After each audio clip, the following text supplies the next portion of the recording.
Good afternoon, everyone. Thank you so much for joining us.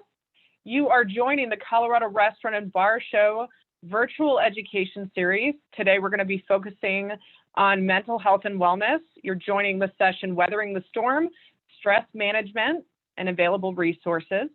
We're going to give it just a moment here to let people join us in the Zoom space, and then I'm going to hand it over to Laura Shunk, the president of the Colorado Restaurant Foundation. We'll give it just a second.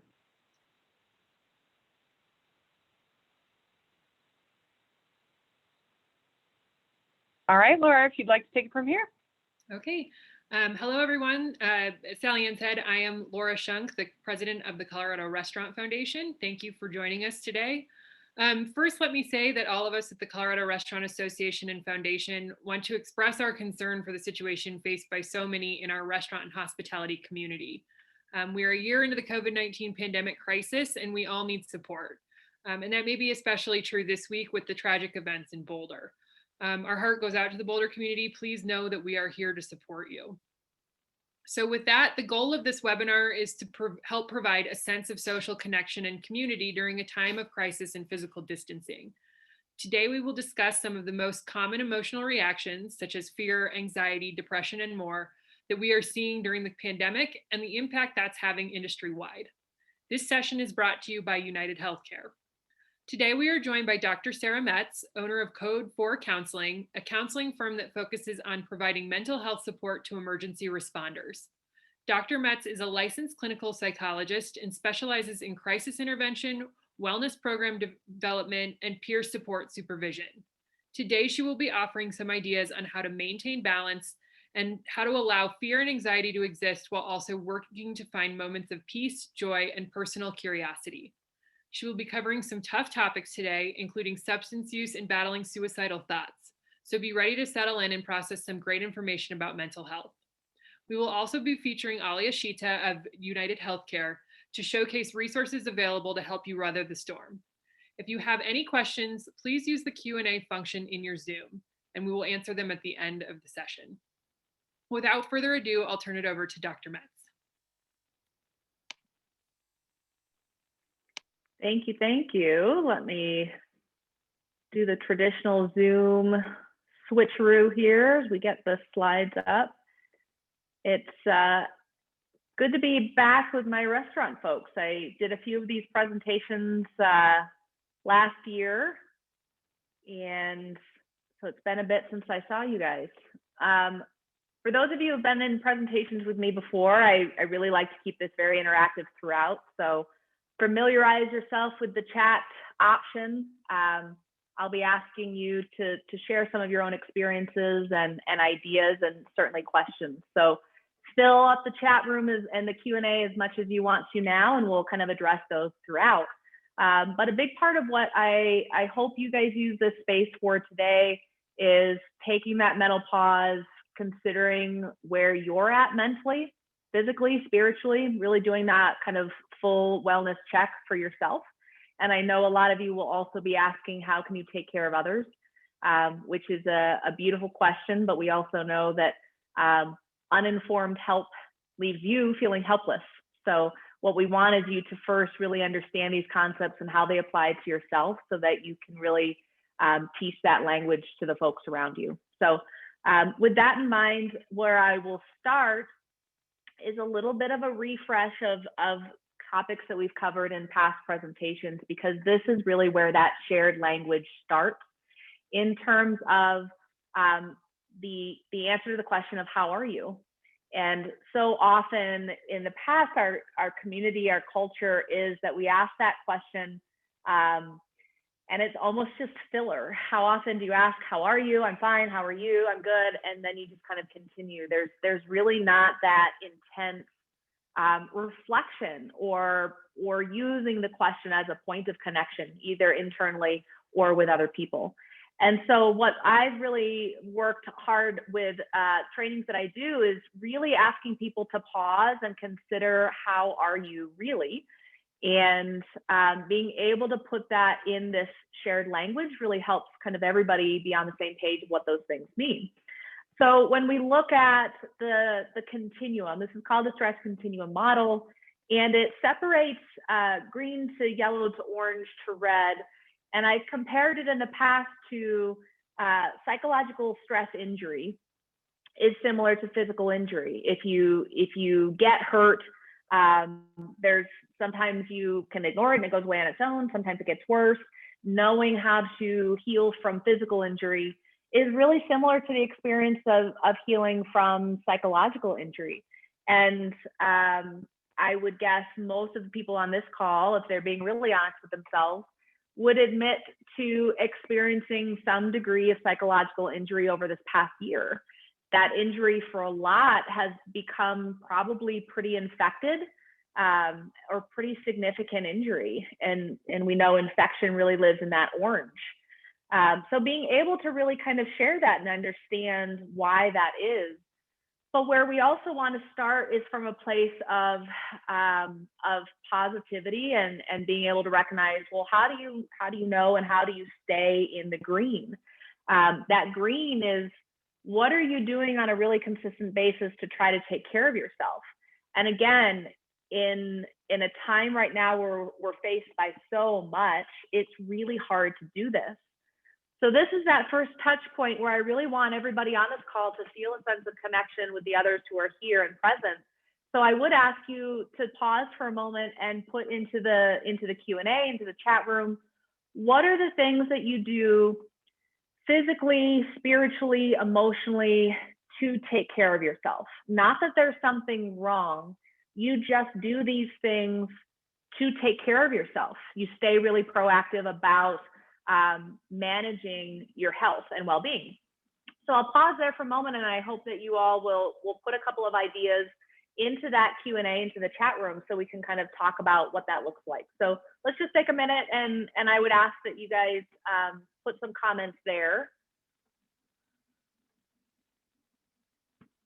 I'll probably ask Sally Ann or Laura, whoever's managing that, to let me know that my chat room disappeared here, and I think that the Q&A is being managed for you guys. So if you guys can let me know what people are sharing, that would be helpful. Oh, there it is, there's the chat. Any ideas that you guys have? Looks like that's a tough one for folks. So I will start with some ideas, and you guys can add to that as you choose. Here's one that's coming in. Oh, the chat has been disabled. Yeah, so there, people can use the Q&A. Yep, exactly. Yeah, thanks, so guys. put those in the Q&A. It looks like people are starting to bring them in, and we're seeing some good ones. So being able to go back to yoga, regular sleep pattern, absolutely. And this is where, again, what we're seeing is so many of the things that have worked in the past were taken away from you for so long. Being able to go to yoga, being able to connect with other people, going to the gym, those sorts of things, going and just having drinks with friends, going and having live music. So many of the touch points that we had to take care of ourselves were removed. So it is great to see that as people are starting to get their vaccines and the world's opening up a bit, that some of that is coming back. So I'm glad to see that people are getting back into the yoga studio. That's fantastic. Nature is huge. Again, what we know from the nerdy science is even 5 minutes out in nature has a huge impact on just your physiological well-being. So when people identified as being overwhelmed and burned out, one of the things that we often say is, again, it's not that it cures it, that doesn't mean it takes it away, but getting out into nature, going to a park, going for a hike, getting to nature, even for short pockets of time, has huge amounts of value. I love that Chrissy, you brought up sleep. Sleep is huge, and we know that sleep really is kind of the gateway to a lot of other areas of health. But it's also the thing that folks struggle with so much. We've talked in the past when we've done these presentations about this really difficult irony of when we're super stressed out, a lot of folks will turn to alcohol. Alcohol will take down the anxiety. So people will turn to alcohol. It helps me unwind after a long day. It helps me to get to sleep. But unfortunately, that alcohol also locks the door to REM sleep, which is the reparative sleep.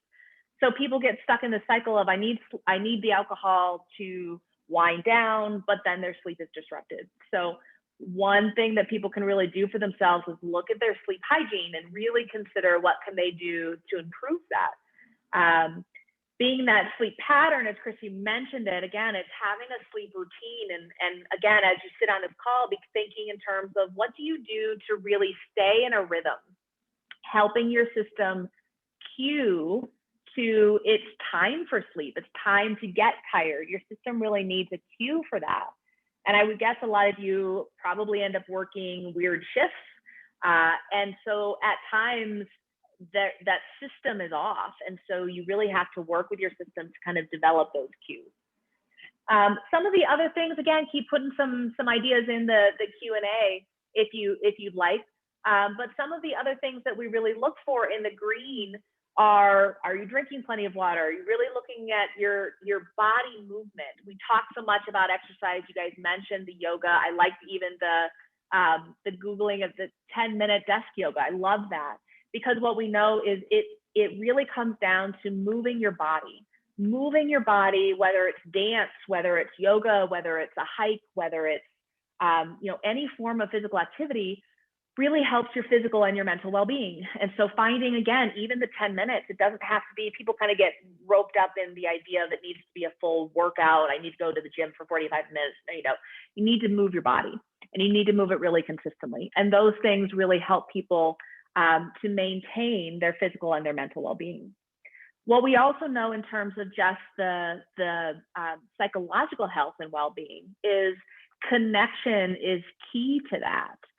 So really, again, looking within yourself and considering how are you showing up for yourself and how are you staying connected. And that's been really tough. A lot of the social distancing versus physical distancing has left a mark, and people are feeling much less connected. So really getting creative about what can that look like. My husband and I love to go see live music, and certainly haven't been able to do that in quite some time.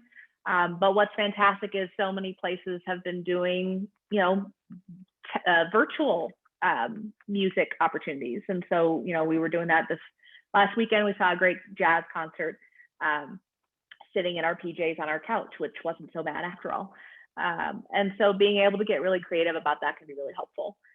But again, even if you do everything right, even if you're doing all of these green things, we know that injuries can happen, and they can be, fairly minor kind of cuts and bruises and bumps along the way, which is kind of that yellow category. Same way, again, you can have a bump or a bruise physically. You can have that mentally also. You can have kind of just a ouch. You can have an off day. You can have a bad night's sleep, and you wake up on the wrong side of the bed. Those sorts of things happen.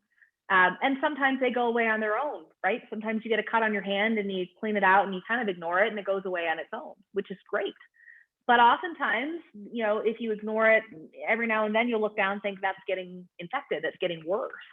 And at that point, if you really notice that psychologically those stress injuries are getting worse, getting infected, moving into the orange, it's really about knowing what those resources are. Aaliyah will talk to the specific resources that are available for those psychological injuries. When those get worse, when there's really an infection setting in, where do you go? What's kind of the quote unquote, the doctor's office for those mental injuries, and having available resources and knowing how to get to the urgent care when it's a psychological injury is really important. And again, we also know that sometimes red injuries occur.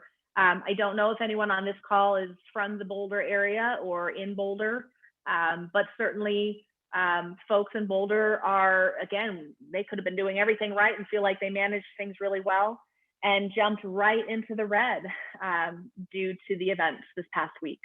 And for any number of reasons, not just a mass shooting like Boulder, but there's lots of different events and experiences that people can have that just shoots them right into the red, which again, just feels overwhelming. It takes all of your energy to function in the red.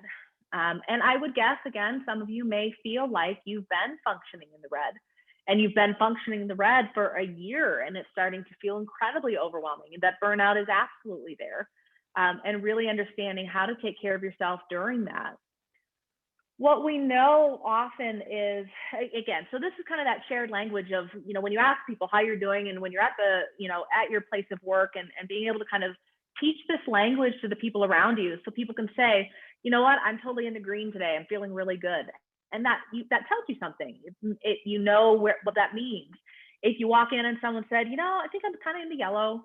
Okay, well, sounds like they've got some, just minor things going on. If someone says, I'm in the red, I am not okay, really being able to alert to that and understanding really what that means for them, and how to help them there as well. And we'll talk a little bit about what it means to be in the red, and how to help people in those tough moments.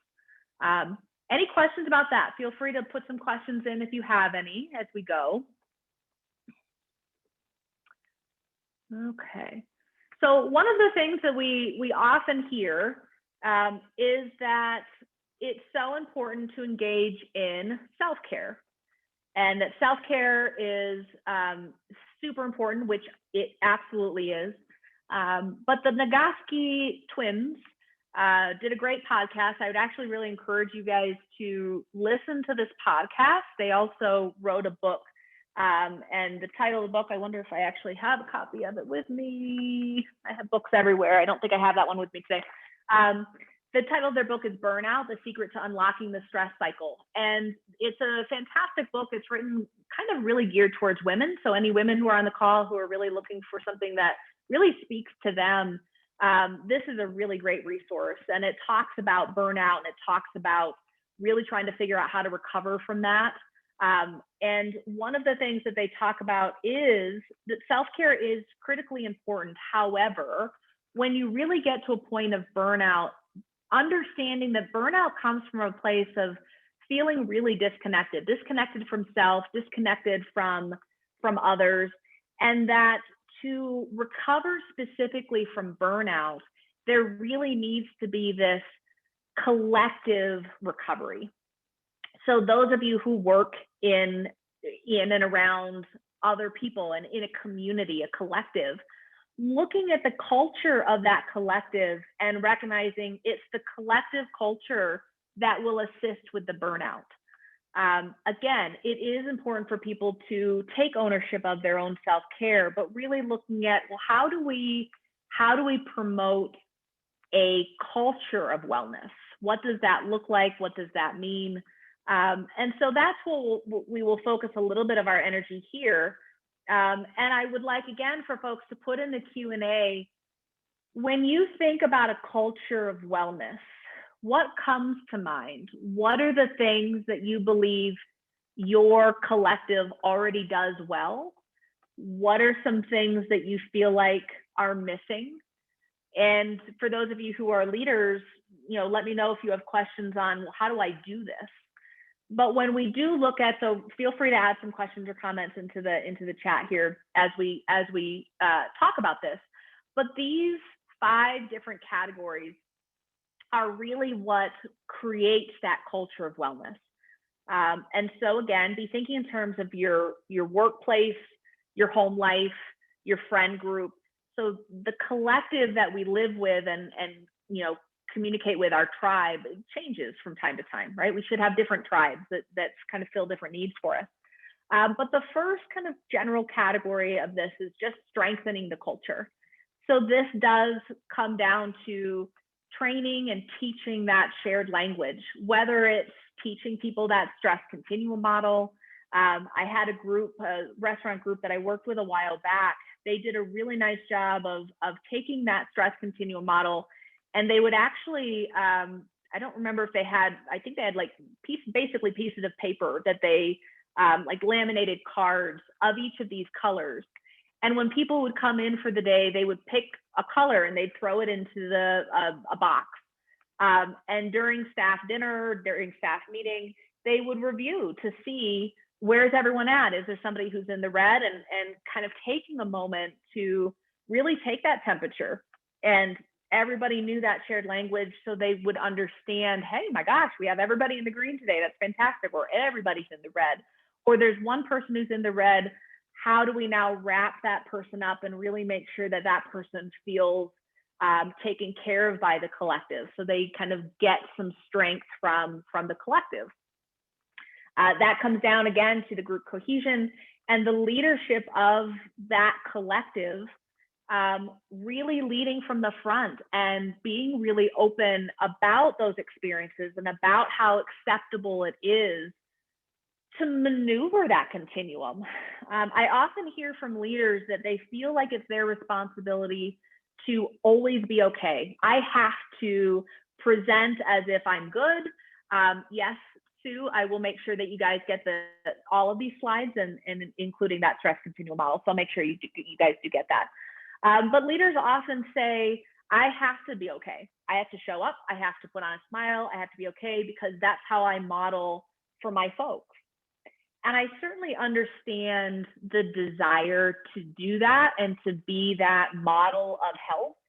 However, it's not authentic to you because there's absolutely no way you're always in the green. I run a staff of 10 in my counseling firm. I'm also the director of a counseling program, so I wear multiple leadership hats. And I will absolutely tell you, I'm not always okay. I'm not always in the green. I'm not always in the yellow. There's been a lot of burnout this past year. And I have to talk about that openly in my leadership role because it allows my staff and my folks, my team, to also have days where they're struggling.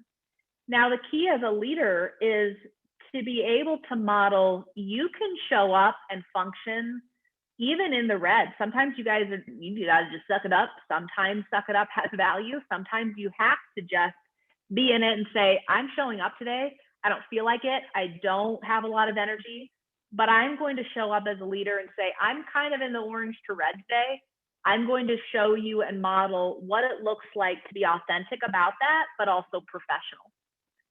If you insist on always saying, I'm in the green, I'm good, it doesn't teach folks who may need some more of those soft skills, life skills, that you can still be professional and be in the orange and the red. You need to identify that and make sure that you're doing things to take care of yourself. It's not about ignoring it, but it is about saying, I will lead from the front to say, yep, I don't have it today, but I will be here and we give you all the energy I do have. And also accept that if you're in the orange or the red, it allows other people to say, we got your back, and let's lean into that a bit. And I can give you 5% of my energy, and I can give you 2% of mine, and really fill each other up, because that's how the collective gets through it. So recognizing that leadership absolutely allows for authenticity and really being clear about where you're at. And as leaders, being able to offer that from the front gives permission to all those who come behind you to also be authentic. And it also promotes a much more professional environment, because people learn just because you're in the red doesn't mean you just get to come in and fall apart and be toxic and, well, I'm just having a bad day. And yeah, I get that. And we'll take care of you and we'll support you. But we still need a level of professionalism, because we still have to function as a tribe. We still have to make sure that we're protecting each other. Mitigating is the second category of this. And this is, again, kind of a little bit of the leadership and the training side to make sure people know what this looks like, but promoting sleep hygiene, physical fitness, spiritual fitness, allowing for rest. And the biggest one here is discouraging shame. Shame, we have found, can make any injury so much worse.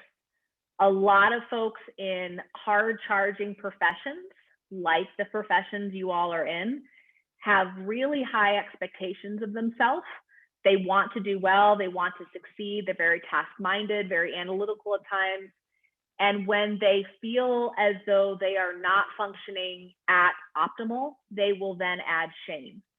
Why can't I just suck it up? Why can't I figure this out? Why can't I make myself not anxious, not depressed? Why can't I just give up drinking? I should stop drinking. Why can't I just stop?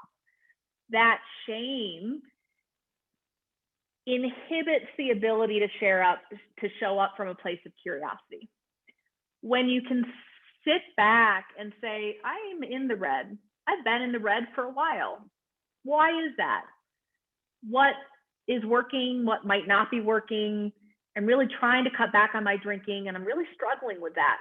Why might that be? What could I try differently? What resources have I not tried yet? Showing up from that place of curiosity is so much healthier. It's also a lot harder. It's very easy to get lost in shaming self-talk. That inner critic can be really awful. And so again, being able to create a collective where folks talk very openly and communicate very openly with this curiosity. Because what we have found is when people show up from a place of curiosity and they have the right culture where people talk pretty openly, others can say, you're being really hard on yourself. I was just doing a debrief for a group yesterday. They'd been through a really tough critical incident, and one particular individual who was a leader for this group was really beating himself up. You could physically see it. Everybody else in the group was kind of laughing. They were sitting back, and he was leaning in. His body language was curled in. His head was hung. He was laughing and talking similarly to everyone else, but he was curled inward. And he kept calling himself stupid. And he would say it in a joking way, but eventually I kind of wanted to check out when will they kind of reach into this? And a couple of them did. They're a very close-knit group. And someone said, why do you keep doing that, dude? And he didn't even realize he was doing it. When they called out the behavior, he was like, I'm not saying, I didn't say that was stupid. And they're like, you've said it about 10 times in the past hour. So oftentimes that inner critic, kind of the puppeteer of our behavior and our thinking process, and we don't always notice it. So the more your collective has these open dialogues, the more you can call each other out in a non-judgmental way and say, that inner critic in you is being really harsh. Let's help you to turn the volume of that down or turn the channel. So inner critic and shaming behaviors is really important to take note of in the culture and within yourself. Identifying, being able in your collective to know, well, how do I know if someone's having a hard time? And this comes down to really recognizing both physical and nonverbal and verbal behaviors. Being able to identify things like, is the person curled in? Are they shutting down? Are your extroverts, your folks who typically come in with a huge sense of humor and they're the ones leading the conversation, do they come in quieter? Is someone who's typically fairly laid back and flexible, is their fuse getting shorter? Now they seem to feel threatened or attacked by every little thing. Those are all cues that someone is really starting to be increasingly psychologically injured. This comes down a bit to animal behavior. Think about when you have an injured animal. What does an injured animal tend to do, especially in the wild? Injured animals tend to, they'll go off by themselves and try to find a cave somewhere, and they'll attack. They will attack anything that potentially comes near them because they're feeling so vulnerable. And humans will do that too. When we feel vulnerable, we feel injured, we don't typically just announce, hey, I think I'm in the red today. I feel kind of injured. I need some help. Oftentimes, unfortunately, when we're new to this language, we just attack. And here's the problem with that, is when somebody is in pain and they express it in a way that makes sense to us, they cry, they say, ow, they say, I'm in pain, we will generally lean into that. We want to help our collective. We want to help our tribe. So we'll lean into those sorts of comments or statements. But when somebody attacks, what do we generally do? Fair enough, we lean away. So somebody has a short fuse, they are attacking everybody, they're making snippy comments, they're passive aggressive or just out aggressive. We tend to say, you know what, you figure your crap out. I'm not dealing with that, and we'll lean away from it. The more, again, the collective can learn to say that probably speaks to an injury. How do we lean in even with that sort of thing? This isn't the same as tolerating it or dismissing it as, oh, we just have to lean in and ignore it. But it's identifying it as a sign of injury. It's the identification of distress or loss of functioning it's the identification of the injury and how do we support you. There is also personal responsibility for if we offer support or help or resources, they have to then take advantage of that and lean into it back.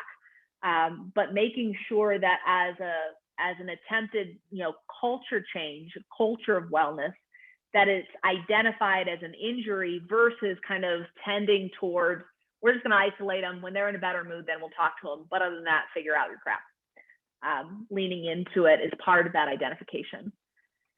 Treating it as, again, having that culture of wellness is knowing what those resources are. And again, I will hand the floor over to Aaliyah here in just a few minutes so that she can talk about what some of those resources are. There's kind of a variety of options in the community these days. There's telehealth, there's in-person, there's groups, there's podcasts, there's books. There's really quite a lot of options in terms of what people need when it comes to treating that. But part of it is, clinical mental health, when you're really getting up there into the orange and the red injuries, where this really needs somebody who has kind of specialized support services available.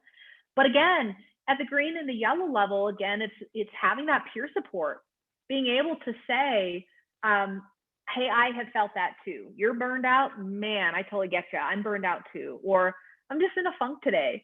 I've been in a funk, I get that. And making people feel acknowledged and seen and not alone in those experiences is hugely valuable, and really comes back to having the right culture where people can say, is this normal? I'm not sleeping really well, or I'm feeling uninspired. I don't feel connected to anything in particular. And having somebody else be able to say, oh yeah, that's normal. I have felt that too, takes away the shame. It really creates that point of connection, removes the impact that shame can have, and that can be incredibly valuable. And then reintegrating, when people do need to take a step back or they're really struggling, being able to reintegrate them back into the pack, and having them feel mentored, coached instead of shamed. Again, think for a moment about your own inner critic, and consider, what impact does that inner critic have on you? How much does that inner critic impact your day-to-day functioning? For a lot of us, it almost becomes white noise. We're not even aware necessarily of what it's saying and the impact it has. So being very intentional about listening to the inner critic and being able to learn the distinction between it's loud, but it doesn't mean it's accurate. The people at the top of their fields who have all the money in the world and can hire people to follow them around and help them to be really good at what they do. If you look at professional athletes, for example, the ones who are at the top of their game, consider what they do to be really good. Do they hire people to beat them down and say, look at how bad you played in that game. Look at that. You know better than that. You just screwed that up. What the heck's wrong with you? You're a loser. Or do they hire inspiring people, coaches, mentors, life coaches, people who will really help them to thrive? I'm guessing you guys know the answer to this, in that the people who really can afford all the help in the world, they choose people who inspire them to be better, not beat them up for not being better, but inspire them to be better. That's what helps people to thrive. And so while it's fantastic to have millions of dollars and be able to hire people who follow you around and do that for you, it's also something that people can learn to internalize and learn to have an inner mentor, learn to mentor others within their culture and their community, and having this culture where the language becomes one of mentoring and coaching and not shame and judgment.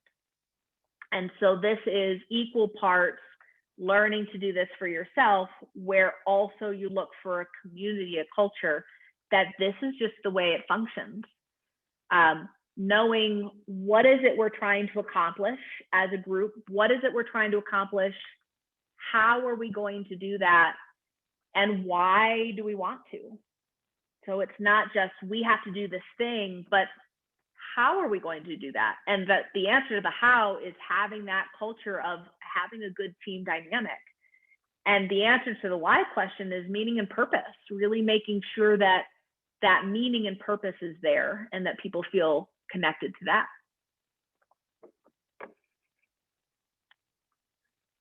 Let's see here. Again, Adam Grant has a really nice podcast and does some books as well. So for folks who really like conversations kind of around wellness, Adam Grant is another really great person to follow. Great thing about podcasts are they're free. So anyone who's kind of wanting just that free advice and that free inspiration, this is a good resource to fall back on. But he really talks about, again, for folks who are wanting to help, but they don't know how to ask those questions, how to support others, really kind of reflecting back to other people what's worked for you before. Instead of just jumping in as mentors and saying, well, try this, do this. It is often really helpful to have people reflect on other times that they've been through something difficult and really help them to reflect on what worked for you then. Now, this is fantastic advice. However, I think it's also important for people to recognize this is new. The level of injury that people are experiencing these days, this particular past year, has been new. It's a different level. So again, this goes back to helping people to not feel ashamed that they probably haven't functioned at 100% in quite some time, and give themselves permission to say, if the answer is what helped you before, if the answer to that is, I've never been through anything like this before, I have no idea, then that's in part your answer. Of course you're feeling lost. Of course you're feeling helpless. That's reasonable given the fact that the level of distress and injury has leveled up. So instead of shaming yourself for, I don't know how to get myself through this, I don't know how to get mentally through this, I don't know how to get other people through this, I can't even help myself. But being able to pause and come from a place of compassion to say, fair enough, this is a different level. And so again, it comes back to, as a community, as a culture, how do we help each other? What is one idea that you can offer? I don't know if this is going to make it better for anyone, but I did 10-minute desk yoga and that really helped me. Fantastic. That may then be something that someone else can say, I've never even heard of desk yoga. I'm going to Google that. I want to look into that. Maybe that would help me. Or somebody who looks at that and says, sleep. And they think, you know what? I haven't been making sleep a priority. Maybe that can help me. So having this sense of community and culture to say what's worked before, and if you really have no ideas, really giving those small suggestions to help each other. That's what I have for the slides. What questions do you guys have? Where would you like to take this conversation? Reflect a bit for a minute as you jump into the Q&A. What did you need from today? When you decided to join us, what questions did you have? What information would you like to walk away with? And I'm happy to answer questions or kind of guide some conversation for all of you. Or if you have really great ideas of things that have worked as we go back and look at these kind of different areas of how to promote wellness. If you have an idea that you feel like fits into one of these categories, please share. This is a good opportunity for you guys to connect with each other as well as to what some of those ideas can look like.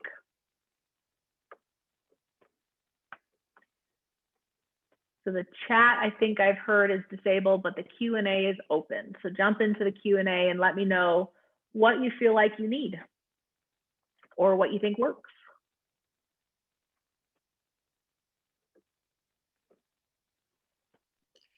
And maybe as people are thinking about that and sharing and asking questions, we could have Alia share some of her resources, and then we'll come back to the question section. Does that work?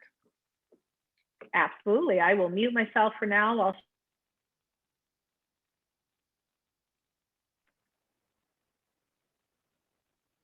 all right, Alia. Hi, everyone. Thank you, Dr. Metz. I found that so helpful. I hope you all did too. as was mentioned, my name is Ali Ashita, and I'm a program director with United Health Group. We are thrilled to partner with the Colorado Restaurant Association and the CRA's Foundation to support mental health and wellness, along with physical health. You may know about our health insurance programs that we have, but in the past year, we've really expanded and included a lot of different offerings on wellness overall, including some mental health resources that are available to you just for being a member. These are all on the website, so I'm going to run through them for you. All but one of these resources are free. So you can go there today and start taking advantage of these things right away. So bear with me, I'm just going to share my screen. Okay, hopefully you all can see this, but this is our page on the CRA's website. And you'll see at the top our healthcare solutions, but what I really want to point out to you today is our mental health solutions. So if you would just click here, again, all of these are free except one solution. So we've got a free app that you can download to help with anxiety and stress. It's Sanvello. It's the #1 rated app for that. And you can start taking advantage of some guided meditation and some breathing exercises. We've got hospitality focused substance abuse network with Ben's Friends. We've got crisis text lines.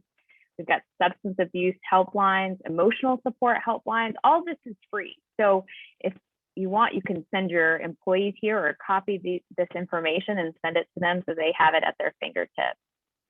The one program that is not free is with Teladoc. And I want to point this out. It's only $7 for employers to sponsor. So employers can purchase this program for $7 per employee per month, and it gives them access to 24/7 mental and medical care. So you can access doctors day and night, but the really fabulous part of this program in terms of what we're talking about today is having access to psychologists, psychiatrists, and counselors for no additional fee, and it covers the employee and their entire family. So it's a really low cost solution, something you can take advantage of for your employees today. Just for being a CRA member, you have access to this. So that's a wonderful solution that we're proud to offer. Mental health has been a priority for us and will continue to be, and will continue to support the CRA's initiative when it comes to providing resources. But we've done this in 3 different ways. We have all of these resources available, as I mentioned today, on the website. That's phase 1. Phase 2, we launched a survey of hospitality workers, and we came up with a guide for managers.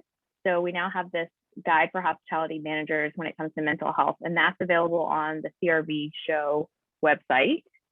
And then the third wave of this initiative is also for us to undertake another survey on specific populations like at-risk youth and formerly incarcerated individuals. So we're going to continue to roll out different waves of mental health resources. And we hope that you visit the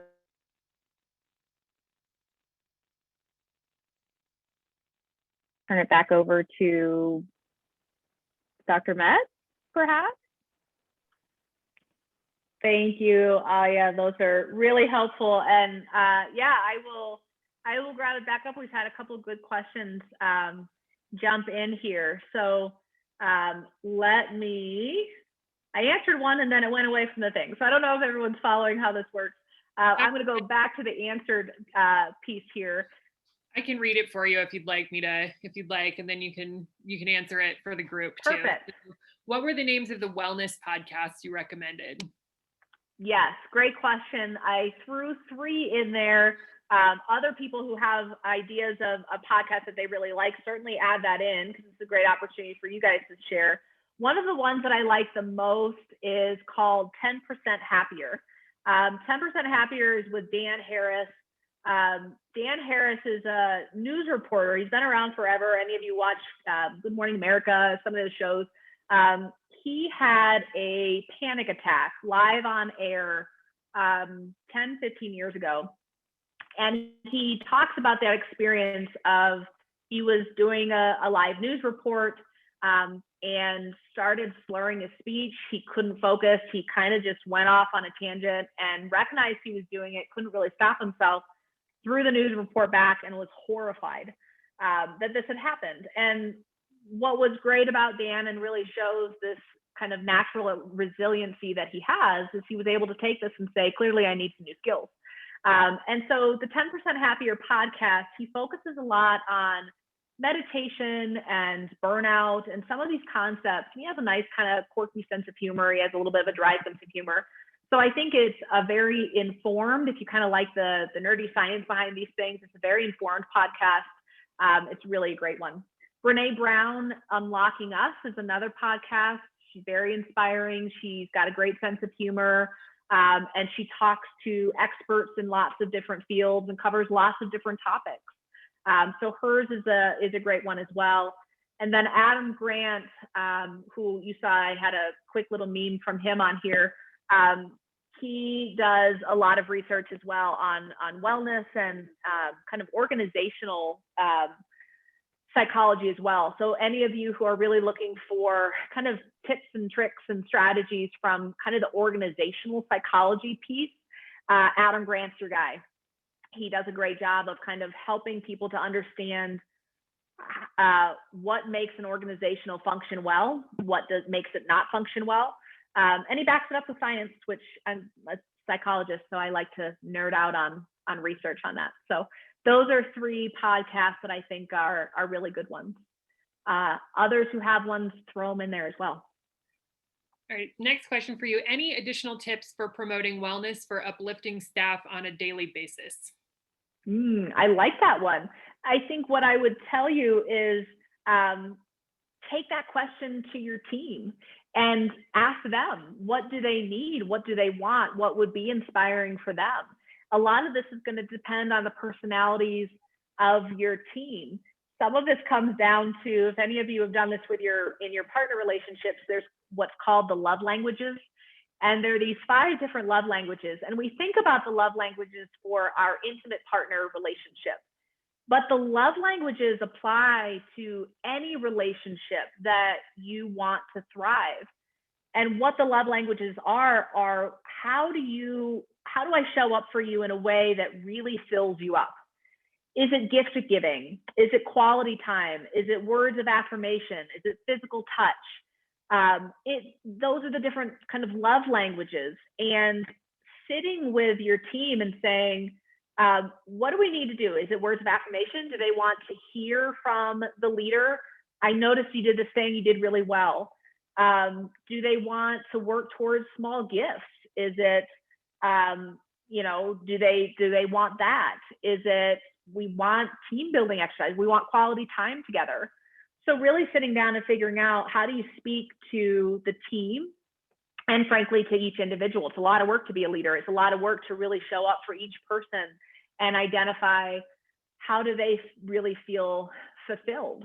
And hopefully they recognize there's that need to pay that back to the leader as well, because you guys are human too, and you need to feel filled. And so for them to recognize that they can have an impact on you by also giving you those words of affirmation, noticing and appreciating each member of the team and the contribution is huge. So I would encourage you guys to really sit as a group and think about what would be a way to have the culture itself really help thrive. Great. And then we have a question. How do you take the first step when you feel paralyzed and unmotivated? Could you give a tip or 2? Yeah, I think that's a great question. And I would say the first step in that is identifying it, labeling it, and accepting it. Again, that comes back a little bit to the point of just show up with curiosity.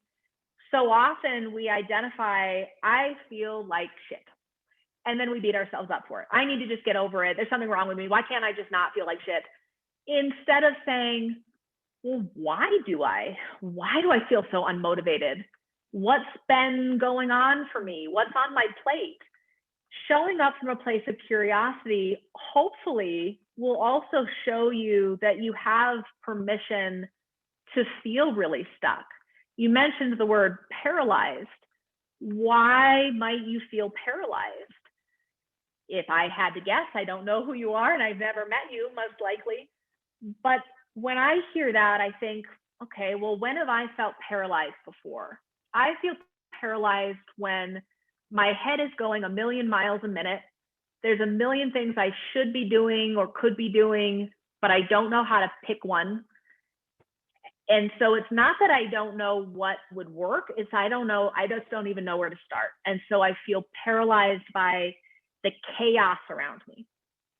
And I've had those experiences before. I would guess a lot of people here could relate to feeling paralyzed. So being able to first say, why do I feel paralyzed? Why? Yeah, well, there is a lot going on. I have a lot of choices. I'm not really sure which one to pick. And giving yourself some grace to say, that makes sense. First, showing up from a place of, it actually is okay to feel paralyzed. So if I feel so much chaos and I'm not really sure where to start, maybe step one is simply organizing the chaos and getting a notebook out and writing down, what are all the things I could do? What are all the things I should be doing? Organizing the chaos in your brain, being able to visualize it, and then being able to tackle it one small item at a time.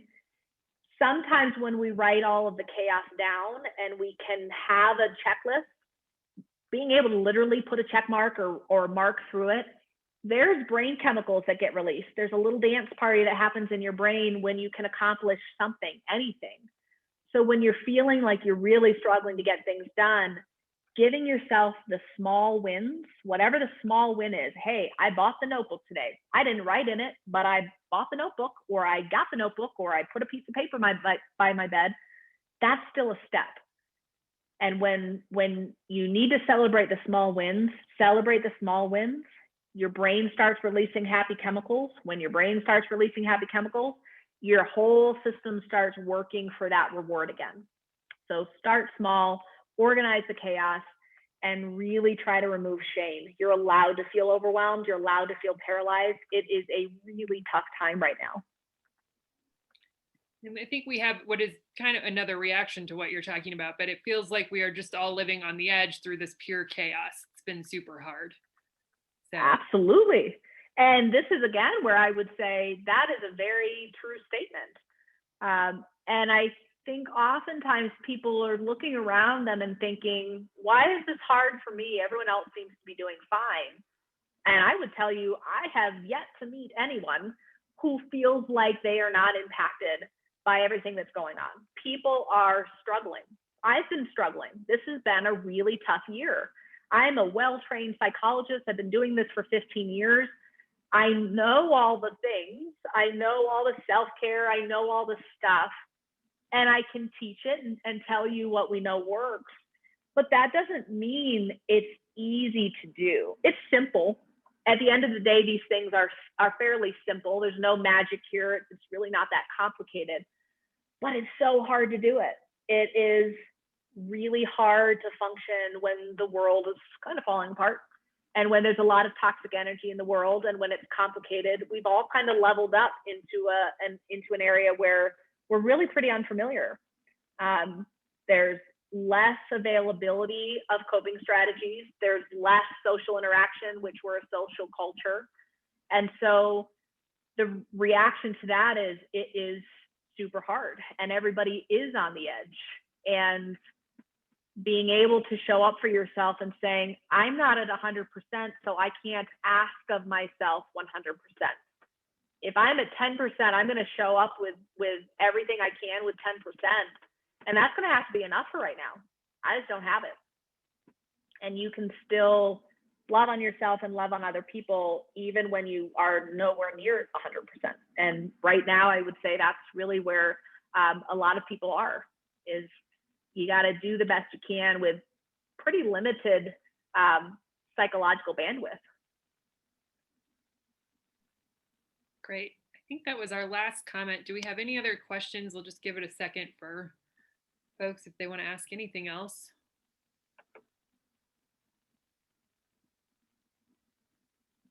Well, thank you, Dr. Metz. Thank you, Alia, for joining us today. This is always very informative and very helpful. And thank you, everybody who joined us and tuned in for this presentation. We'll talk to you soon. Thanks, guys.